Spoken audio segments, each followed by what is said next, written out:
Early in November, dozens of Saudi Arabia's richest men, including members of the royal family, were swept up and detained in Riyadh's Ritz-Carlton hotel. It's been called an anti-corruption drive, but opposition sources have claimed inmates were being tortured and required to sign over their fortunes in order to be released. Those facing interrogation included Prince Walid bin Talal, whose estimated $18 billion fortune, with stakes in Euro Disney and high-profile Western tech companies, makes him Saudi Arabia's richest businessman. But his wealth and family connections have also made him a rival to Mohammed bin Salman, Crown Prince and architect of the anti-corruption drive. On Monday, the Arab Digest website reported that Canadian-based businessman Alan Bender, seen here to the right of Walid bin Talal, had been flown to the kingdom as it built a case against Prince Walid. Mr. Bender was taken to a site near the hotel. BBC Newsnight managed to locate Mr. Bender in Toronto.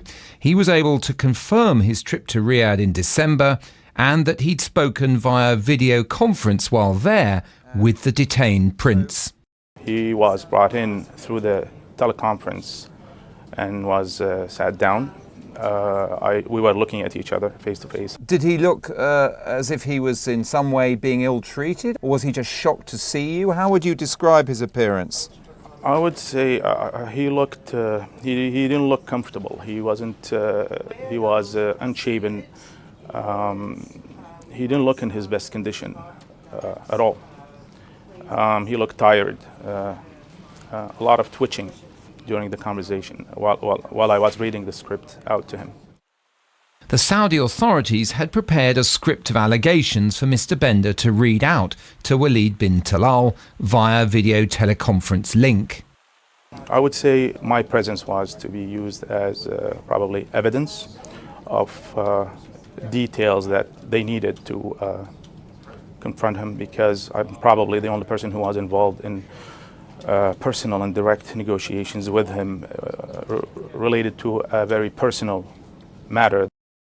Those very personal matters related to Walid's separation from a former long-term partner who Mr. Bender represented in settlement negotiations. The Saudi authorities, it seems, want to use this to pressure Walid to sign over his foreign wealth.